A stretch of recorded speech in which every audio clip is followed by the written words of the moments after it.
Book review. Hey people. Today I thought I'd review some books that I've been reading. Most precisely, I want to talk about a little happening that's been going on in the Rosicrucian community online.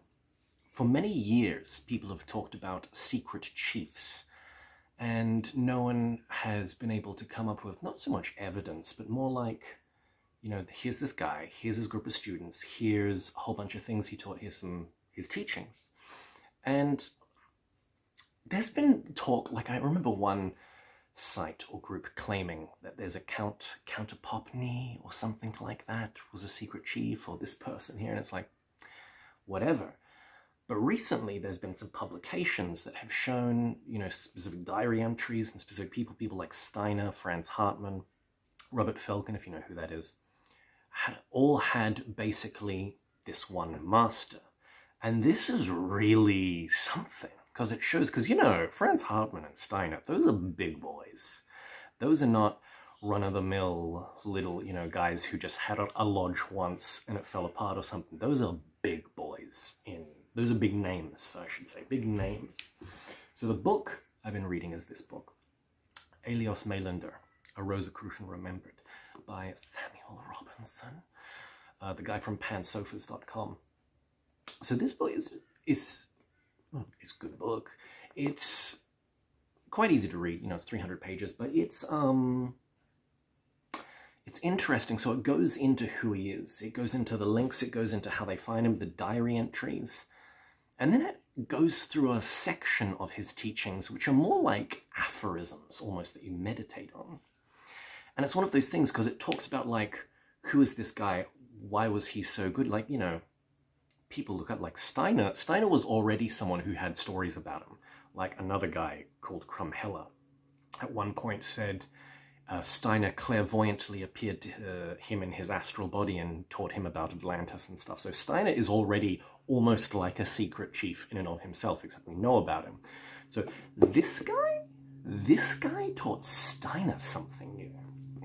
And it's interesting. It's like, okay, so that means the teachings or the practices he gave are a cornerstone of a lot of different other lodges or systems that we may not know about. So what is it? What does he teach? And what he teaches is quite interesting. The system, that is, seems to be almost mantric and very into the body. As in, you know, it's not a spirituality that's we need to escape. I mean, you know, there is a sense of transcendence in a way, but it's not a separation like, here's my body, ew, let's go to the astral or something. It's more of a, you have a body, you may as well learn to use it. Your body has energy and you get your mind, your consciousness to interact with it. And out of that, something happens. It's like if your consciousness can direct the energy, well, energy propels matter. So then things start to happen. Transformation begins. The body itself is transformed. There's this weird stuff where, like, through reflections or through mantralizations, the actual words or like letters will like appear on your body, like, you know, like stigmata or something. It's interesting. It's anyway the transfiguration of the blood. But he's using a mystical Christian system. So Jacob Boehm, and some other names that I've only ever heard of, like Jacob Lorber, I believe is the name, and Jane Lead and things like that.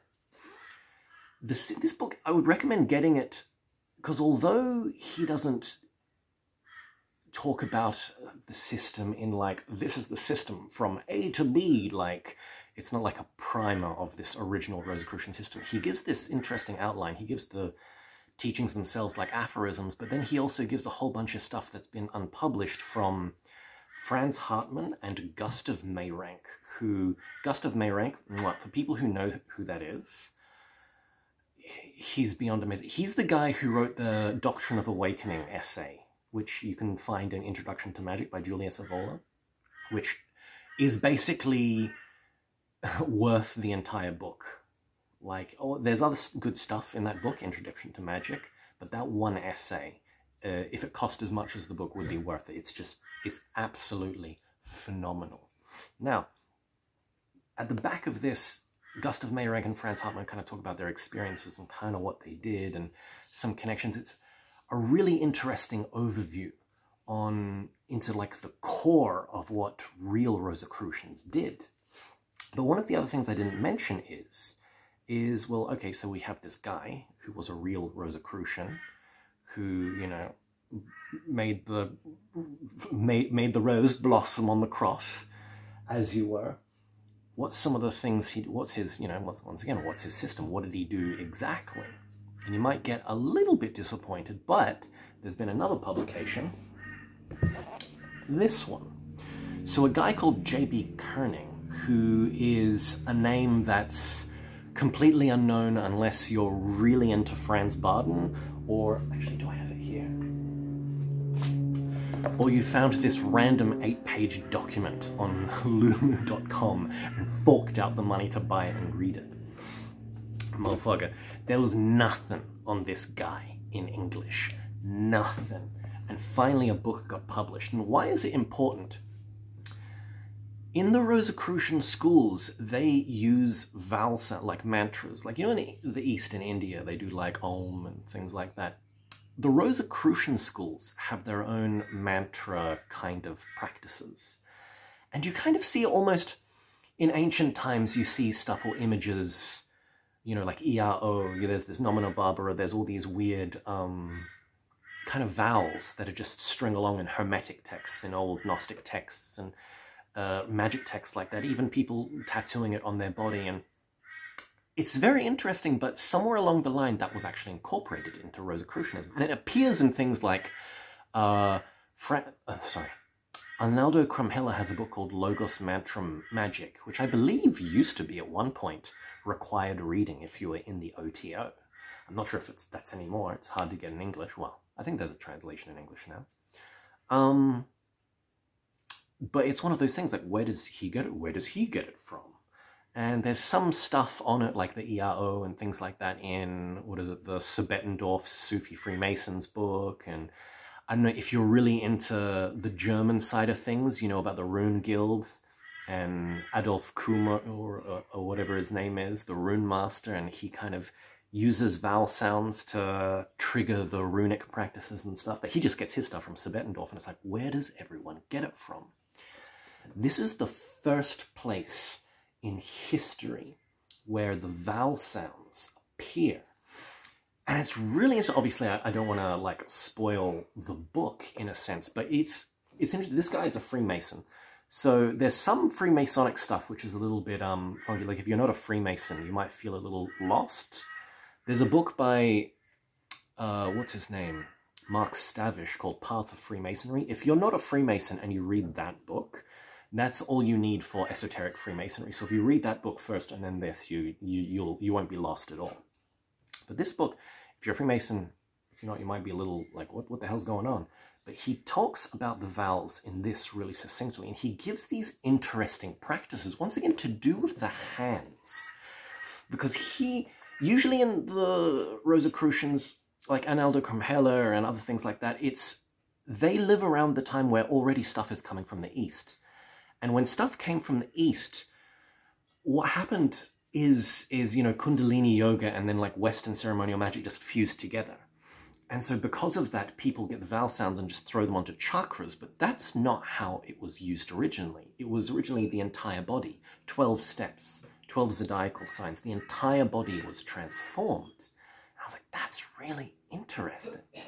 So what he does is he's, you know, you got to vibrate the entire body with these vowels, but you start, in a sense, on your hand, and he has these hand positions for each of the vowels. And I was like, oh, that's really, because that was something I was taught by a certain guy who was associated with some Martinist and Rosicrucian schools, but I never ended up pursuing his little, his entire system. But he gave me his axial, he called them the axis practices, the ones that you do every day, and I did them every day for a year, and I was like, these practices suck.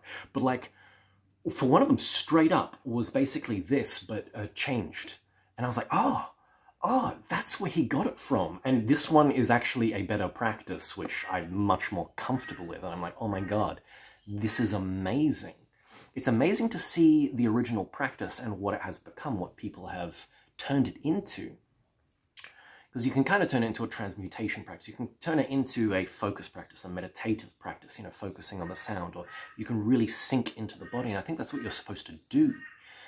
There's the one bit I'll spoil, you know, once again, it's not necessarily an A to B, a systematic manual, because this is Letters on the Roll-Arc. It's this guy, J.B. Koenig, speaking to another guy, and you don't have the other correspondence, so it's kind of like looking at someone on the phone and you're only hearing one kind of side of the conversation. You're just reading the letters that he's sending to another guy. You're not getting the responses. And so he's kind of giving this advice, and he's giving this system.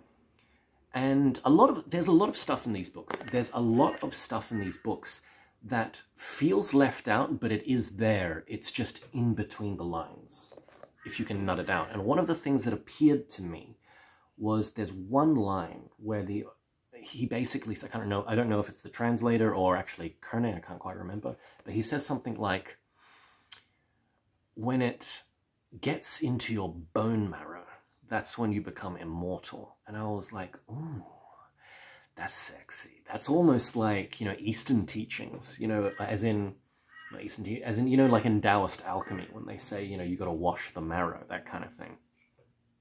Pardon me. I was like, oh, okay. So you're vibrating, you know, first a specific place on the body, then you start at the feet and you work your way up, which is very interesting once again. You don't start at the coccyx and awaken the Kundalini and just go up to the head. You start at the feet and work your way up. And you basically vibrate your entire body. You make a new body. And how do you do that? Do you project light out into the world and create the body of light? No, you go deeper and deeper and deeper and deeper. And eventually you hit your marrow, the marrow itself, and something new is born. Very intriguing. So these two books are the new shiz on the, this is the talk of the town in the Rosicrucian school, so don't be sleeping on this. These are some very interesting things nonetheless. Anyway, I hope you enjoyed that and got something out of it. Don't like or subscribe or share. Keep this a secret between you and me. Bye.